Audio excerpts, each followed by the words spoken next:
All right. Well, good morning, everyone. And thank you so much for joining us on this Wednesday. My name is Katie Baker, and I'm here today on behalf of Americans for Healthy Families. Our goal is really to sound the alarm about threats to public health and specifically to food safety that we're seeing come out of this Trump, Musk, RFK triumvirate, so to speak. So I'm going to let our speakers, including our two legislative champions, very lucky to be joined by the chairs of the two health committees today, as well as a food safety expert and concerned Virginia parent, who's going to speak to her own personal experience. But speak a little bit more in depth to those. But just briefly, I mean, we're seeing massive cuts in the agencies responsible for our nation's food safety, as well as the outright dismantling of critical infrastructure, including food safety advisory committees, as well as an enforcement unit over at the Department of Justice.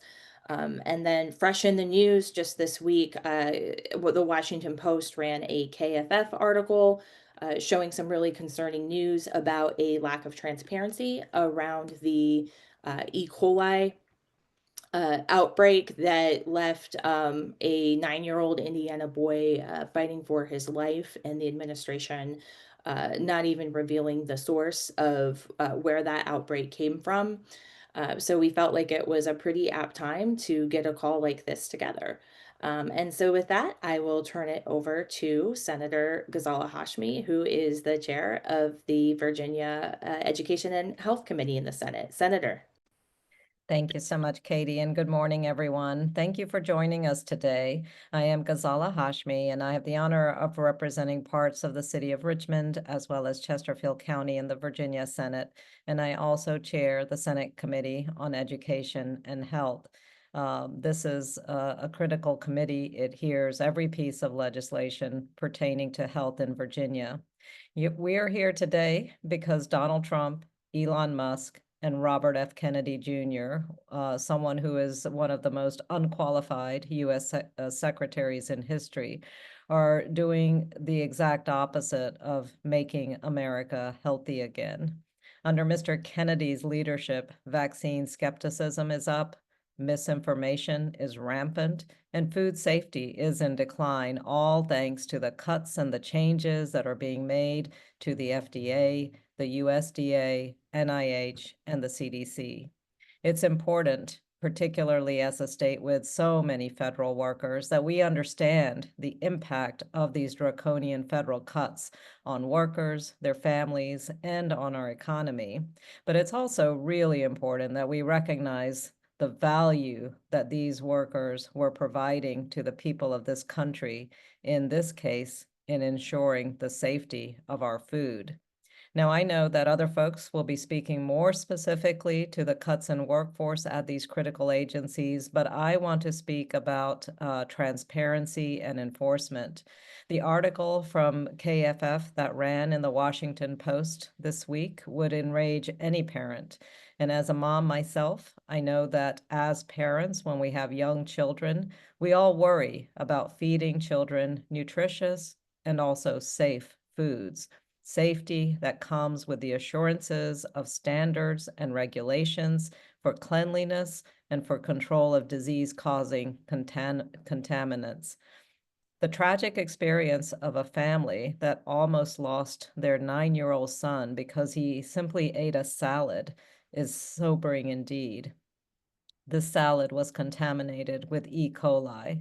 We know that a particular ranch was tied to this outbreak, and yet the FDA under the Trump and RFK administration have decided not to name names or make the public aware of the dangers. The parents deserve, and we deserve, accountability. The public is owed the information about the depth of processing carelessness that caused an E. coli outbreak that has sickened 80 people. And on top of the lack of transparency, DOGE has dismantled a U.S. Justice Department unit that was tasked with enforcing our country's food safety laws. That means the federal government will lack the infrastructure that it needs to prosecute the corporations that are recklessly selling us unsafe foods. These actions by Trump, Musk, and RFK Jr. have nothing to do with saving money. They're about lowering the bar for food safety and letting bad actors get away with recklessly handling food and making us sick. In fact, this administration is even withdrawing a rule proposed by former President Biden to lower the threshold for salmonella levels in chicken and to test for 6 different strains of salmonella. Turning a blind eye to food contamination when we have the means and the responsibility to ensure public health and well-being is not just careless, it is, in fact, criminal. This action is not about making America healthy again, it's about making salmonella appear again. In his novel, The Jungle, Upton Sinclair wrote about an unregulated meat industry, the horrors that it inflicted on workers and consumers, and the connections between the lack of regulations to the corruption of people in power. Sinclair's classic was written about an America and a food industry from over 100 years ago, and it spurred such public outrage that the government was forced to develop regulation and health standards, many of which continue to protect us today. Trump, Musk, and RFK are taking us right back to the horrors of the jungle. And that's why I'm calling on them to reverse course immediately. That starts with restoring these federal jobs to ensure that we have the proper staff to ensure that the foods we are eating are, in fact, safe. Thank you. Thank you so much, Senator. Just really appreciate your voice and your leadership on both the health and the ag committees. As I was researching expert voices on food safety, I was so delighted to see that a woman who was quoted in a lot of the national reporting on this issue, Sarah Sorsher, was also an old college friend who I've known for 20 years. And you can catch Sarah in the Netflix documentary Poisoned. I still think that's so cool to see you speaking to your expertise in that important documentary. So Sarah's now with the Center for Science in the Public Interest. So I will turn it over to you to share your perspective on what's happening federally right now. Thanks, Katie. I've been at Center for Science in the Public Interest, CSPI, since 2017, heading up our food safety work. But CSPI as an organization has been fighting since the 70s for a safer and healthier food system. We've been the nation's leading consumer advocates working to highlight the risks of synthetic food dyes for kids, and we fought for nutrition labeling, for food safety laws, many of the basic consumer protections that Americans rely on to check corporate power in the food system have been our efforts. And the hardest thing about this moment for us and for Americans is that we really do need a champion for food safety at the federal level. Someone who's going to stand up to food companies, who's going to address dangerous food additives and create standards for contamination in baby food and increase access to nutritious whole foods. And many of these things are actually being promised by the Trump administration. They know there is bipartisan support for food safety, and so they promise safer, healthier food.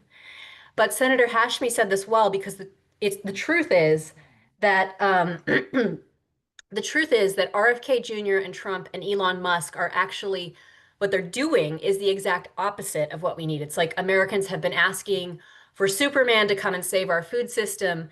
And what we've gotten is something a little more like Bizarro Superman. He has a costume with an S on it, but he is the corrupted clone of a hero. And when he says that he's doing good, what he's actually doing is so twisted and so backwards that it's achieving the exact opposite of what he promised. And I'm going to dig down on just one example of this.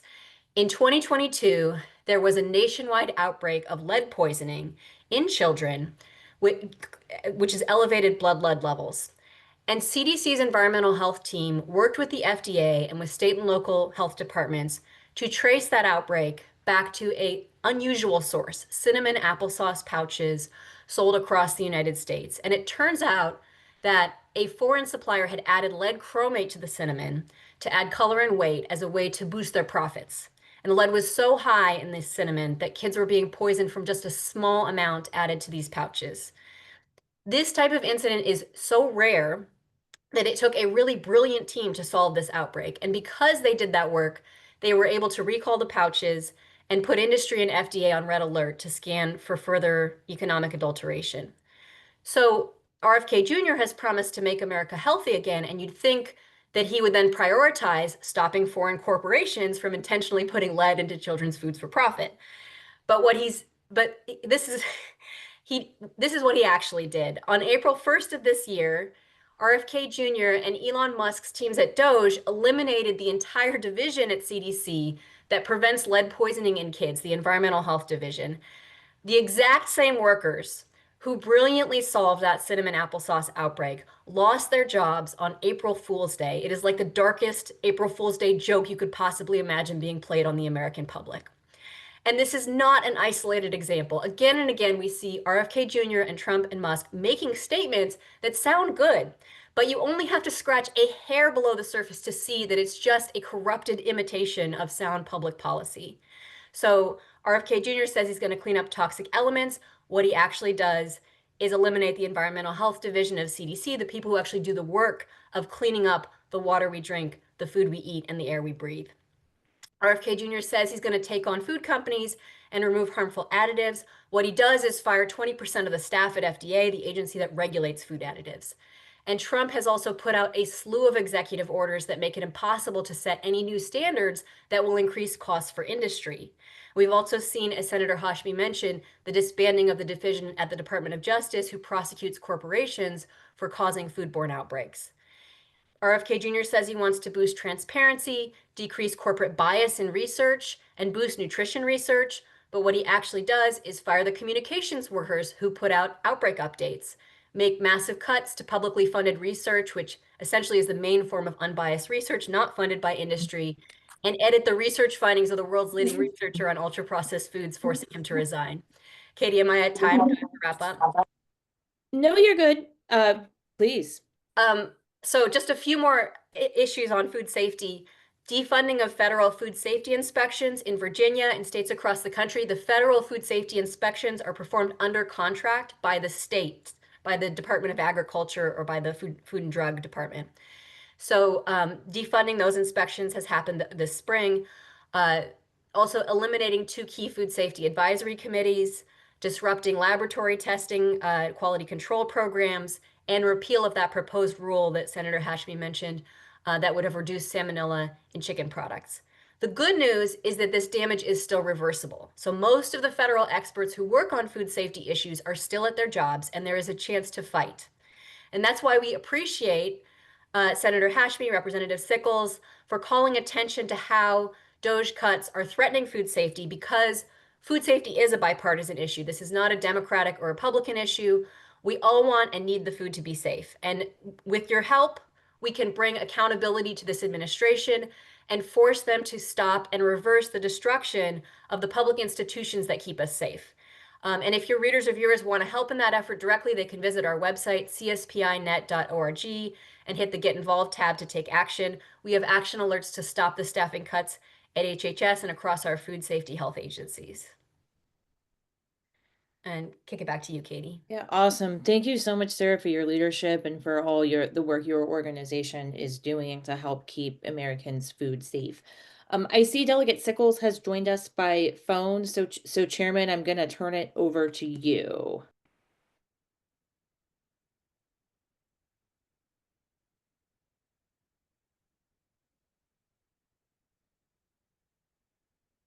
I think you may still be muted.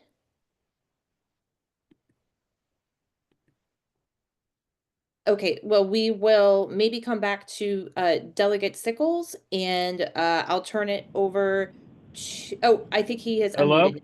Yes, Chairman. Well, I had to find *6 while driving, which is unsafe. I do not recommend it to anybody listening on this call. Anyway, that was an alarming presentation, and just one more thing we need to add to our agenda to worry about with this complete chaos and people coming into government with no respect for the workers that we have and the jobs that they do, and willing to make cuts on such an ignorant basis. You know, everything in life is more complicated than it seems on the surface, and food safety is something we can't allow to be neglected.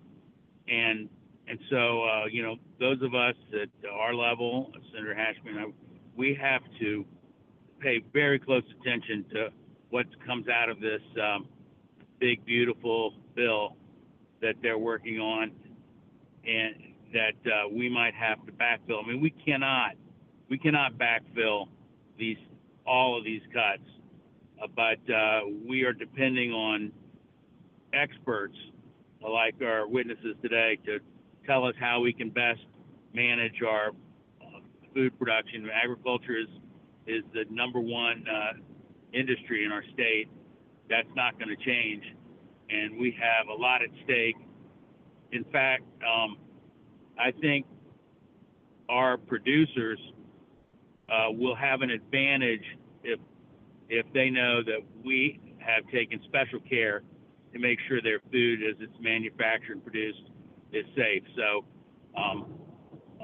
we'll see what comes out of this.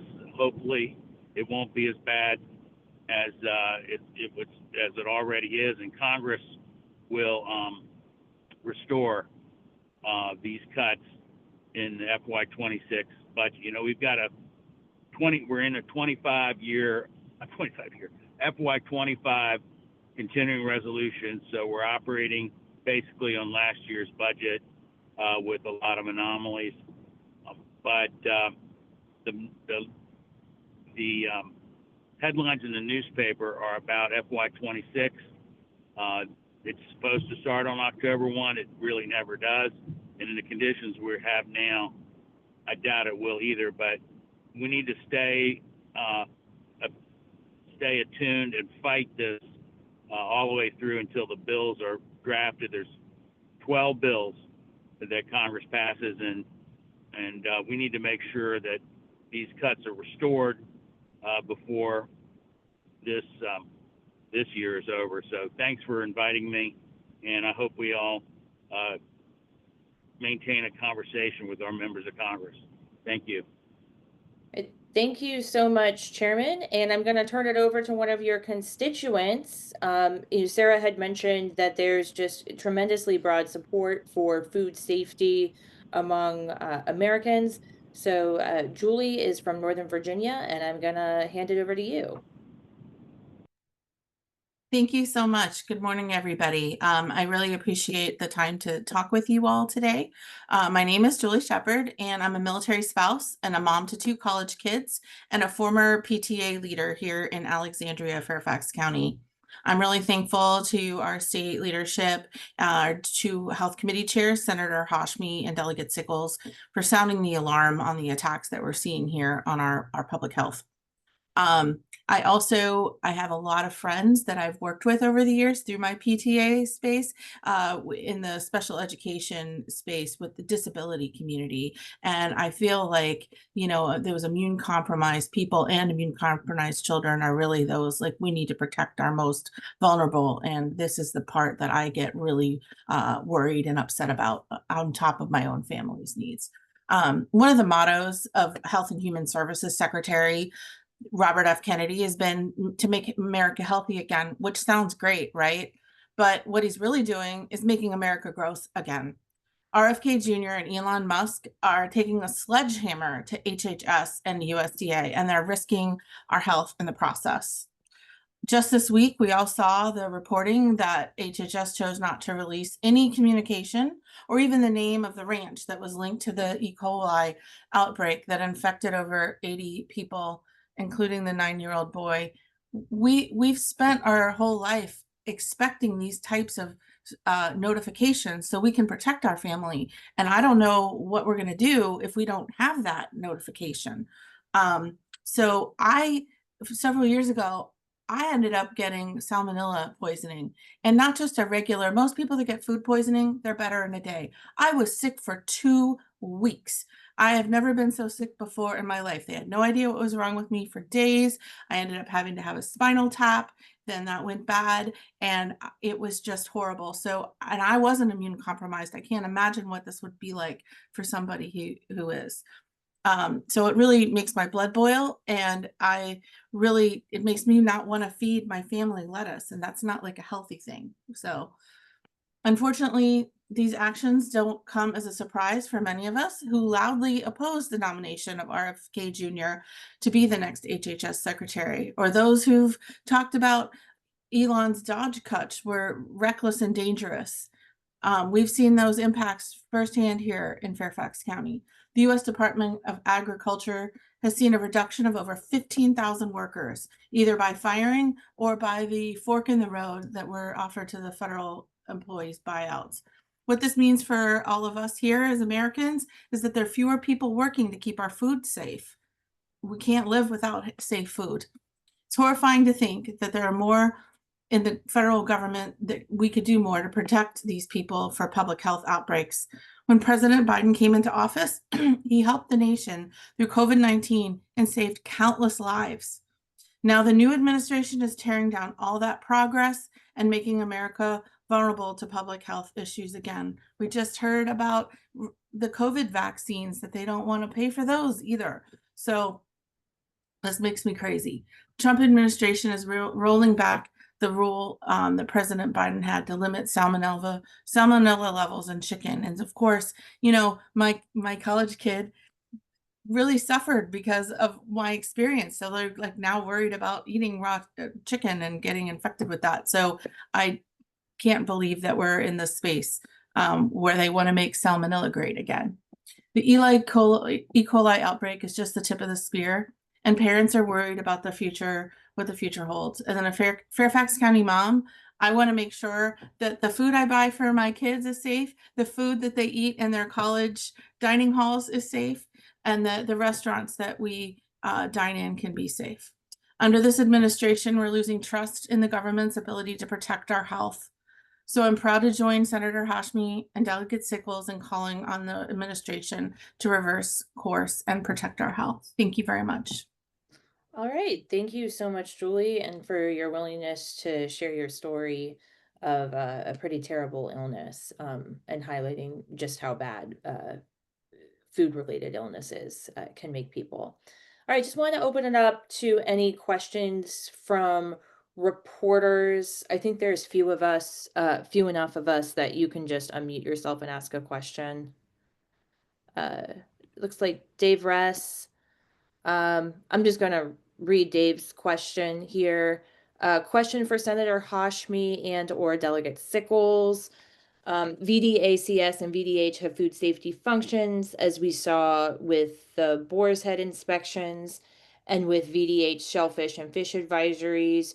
Do these functions need to be expanded or enhanced? And would timely disclosure of inspection reports at boar's head be a state approach? So I'll let either Senator or the delegate jump in there. I'll go ahead and start, Katie, and I'm sure Delegate Sickles might have some comments as well. I think one of the next steps we need to do in Virginia is to really examine our code, our regulations and guidelines, and see where we might have gaps that exist. Some of these gaps may be there because historically we've relied on federal food safety measures and regulations to protect our communities. And ensuring now that we have actually translated some of those federal guidelines into Virginia code, into our health and food safety programs is an important step for us to take. I'm taking a similar step already in terms of our education systems, principally around special education, diving into the Virginia code to see where we are now going to meet some gaps because federal guidelines are disappearing. And so this is a step that we have to take to protect consumers and families, we have to ensure that we are able to do at the state level what we once have always historically counted on federal guidelines and federal regulators to maintain. So that is a next step that's important for us to take here in Virginia.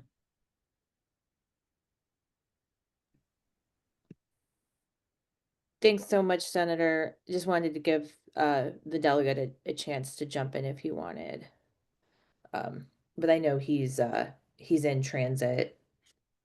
Can, Yeah, I I can had hear to you. unmute myself again, Katie. Yeah, I tried to speak. I think Senator Hashmi, really nailed it. We need to go back to roots here, look at what we're supposed to be doing and how well we're doing it now. A lot of these programs are funded by the federal government that we implement, and then some of them are our own. And we need to make sure that we have regulations that the industry understands and are implementable and are safe. And frankly, most of us don't know much about this because we've let federal government do most of it. And so we're having a education maybe that we didn't ask for, but we need to have with all these changes that are before us. A lot of the healthcare stuff is related to each other. I mean, we can't fix one thing and not fix our Medicaid system, our waiting list for to take care of disabled children, which is 15,000 people long, and already before all these cuts. And so we've got our work cut out for us. We have not historically, in my opinion, done the kind of oversight that we need to do. Partly that's because we're part-time legislators, which I don't oppose. I think that's the right way, but we do need to take more time. These 6-week sessions are just crazy how we do things, and we need to spend more time looking more closely into areas like this than we ever have before. Our committee, the Health and Human Services Committee, is having a boot camp again in July like we did last year on Medicaid. This year we're going to focus on social services and the health department. And so I invite everybody to come to that. We got a lot of good feedback from last year's 2 days, and it was pretty exhausting going through just what we did last year. We were not able to get to the health department or the Department of Social Services like we need to. And now we need to look at FEDACs as well, the Department of Agriculture and Consumer Services. Our consumer protection is pretty slim in Virginia already. I'm not sure that anyone would know we even have it, the Consumer Protection Department in the agriculture in FEDACs. In my area in Fairfax County, the county provides more protection for consumers than the state does. So anyway, we have challenges and what's going on. And already we had existing challenges, and now those are going to be double, triple, depending on what happens over the next several months. Thank you. Thanks so much, Delegate. And I guess that, kind of opened up kind of broader question to me that I'll direct to Sarah is, with everything that's happening federally, do you see more of a role for states, not specifically Virginia, but states more broadly, to be stepping up and in putting in more measures to ensure food safety, given some of the failures we're seeing come out of this administration? I think it's good for state legislatures to look into this and to work with their health departments and their ag departments to identify what roles were being played on the federal side, what roles were being played by the states. But at the end of the day, we do have an interstate food system. right? So we can't rely on states to take care of issues because food could be coming in, being served to Virginia consumers that's made in other states that have weaker protections. And so that's sort of that's a failure of using the state system to address food safety. So we do still need strong federal regulation.